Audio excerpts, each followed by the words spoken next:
Welcome to speed news. Bandi Sanjay తనడి వ్యవహారంపై తెలంగాణ రక్షణ సేన అధినేత కల్వకుంట్ల కవిత స్పందించారు. ఇలాంటి వ్యవహారాలు ఎక్కువగా ఫోకస్ కావడం వల్ల ఆడపిల్లలకు నష్టం జరుగుతుందని ఆమె ఆందోళన వ్యక్తం చేశారు. బాధితురాలికి ఇబ్బంది కలగకుండా అనవసర ప్రచారాలు ఆపాలని సూచించారు.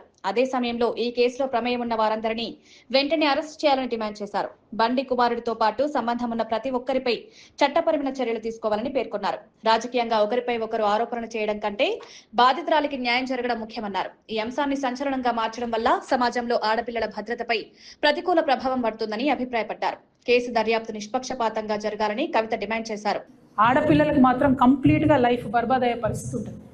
ఇవాళ బీఆర్ఎస్ పార్టీ సోషల్ మీడియా చేస్తున్న అత్యుత్సాహంతో ఏం జరిగింది, బండి సంజయ్ వారి సైడ్ నుంచి వాళ్ళు ఆడపిల్ల మొత్తం పోక్సో కేసులో బండి సంజయ్ కుమారుడు బండి భగీరథ్ ను వెంటనే అరెస్ట్ చేయాలని మహిళా సంఘాలు డిమాండ్ చేశాయి.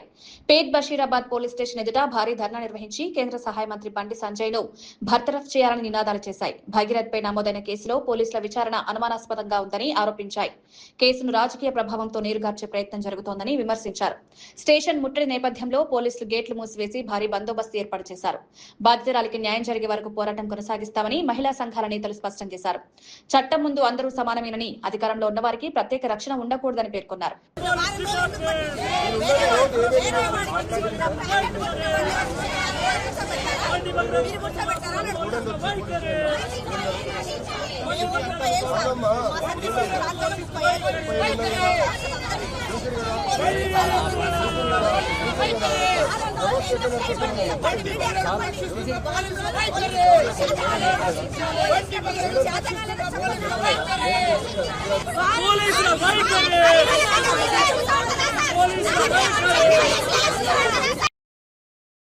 నీట్ ప్రశ్నాపత్రం లీకేజ్ కి కేంద్ర ప్రభుత్వ నిర్లక్ష్యమే కారణమంటూ బీఆర్ఎస్వి నేతలు లోక్ భవన్ వద్ద భారీ ధర్నా నిర్వహించారు.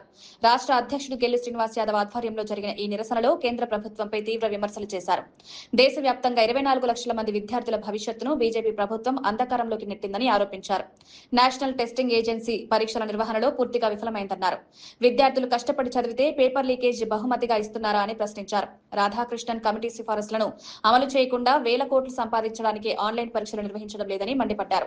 వెంటనే నీట్ పరీక్ష రద్దు చేసి కొత్త తేదీలు ప్రకటించాలని డిమాండ్ చేశారు.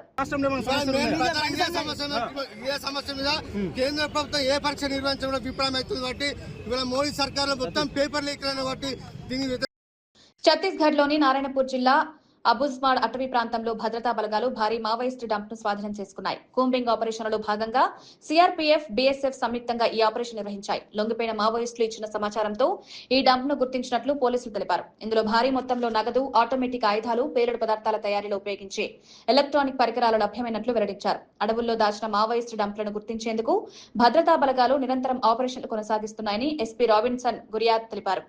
ఈ స్వాధీనం మావోయిస్టు కార్యకలాపాలకు పెద్ద దెబ్బగా अधिकारी भाविस्तुన్నారు. कॉन्फिडेंस बिल्डिंग हुई, उसके परिणाम स्वरूप हमें कंपनी 5 और कंपनी 10 के जो एरिया है, खासकर उत्तर बस्तर और अपना महाराष्ट्र बॉर्डर वाले क्षेत्रों से काफी अच्छा वेपन रिकवरी हुआ है. इसमें 3 नग AK-47 है, 3 SLR है, 2 303 हैं, 315 हैं, फिर बहुत सारे more than 250 to 300 live rounds हैं और साथ ही साथ अन्य दैनिक उपयोगी सामान भी मिले हैं. और ड्यूरिंग ऑपरेशन डंप से कैश रिकवरी भी हुई है. 2 जगहों से कुल 1,64,64,000 रुपया जब्त हुआ है, जो इसमें कुछ पुराने नोट भी हैं. और ये पूरी कार्रवाई में STF, नारायणपुर DRG, हमारे BSF ITBP का एक संयुक्त योगदान रहा और पैरामिलिट्री फोर्सेस यहाँ जितनी डिप्लॉयड है सभी अपने వెట్లాండ్స్ పర్యావరణ పరిరక్షణలో కీలక పాత్ర పోషిస్తున్నాయని తెలంగాణ అటవీ పర్యావరణ శాఖ మంత్రి కొండా సురేఖ అన్నారు.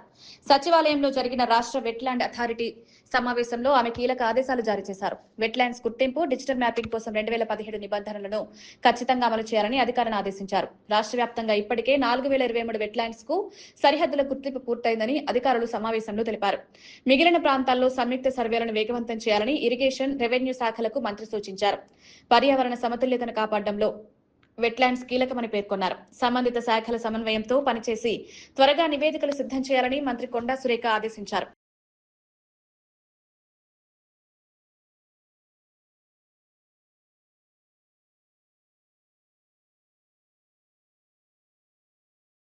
హైదరాబాద్ లోని చంచల్గూడ సెంట్రల్ జైలు ఇప్పుడు కొత్త రూపంలో ఆకట్టుకుంటోంది. నిజాం కాలంలో నిర్మించిన ఈ చారిత్రాత్మక జైలు ప్రస్తుతం మ్యూజియం గా మారి సందర్శకులను ఆకర్షిస్తోంది.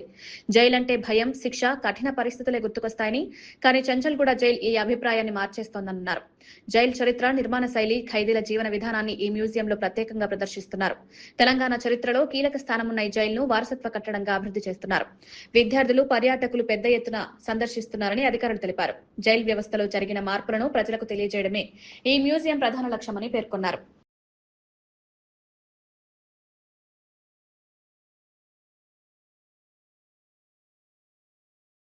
అమరావతిని టెక్నాలజీ హబ్ గా తీర్చిదిద్దే దిశగా కీలక పరిణామాలు చోటు చేసుకుంటున్నాయి.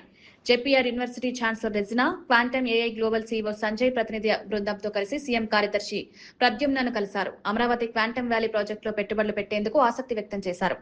ఆధునిక టెక్నాలజీ ఆవిష్కరణల కేంద్రంగా అమరావతిని అభివృద్ధి చేయాలన్న లక్ష్యంతో ఈ చర్చలు జరిగాయి.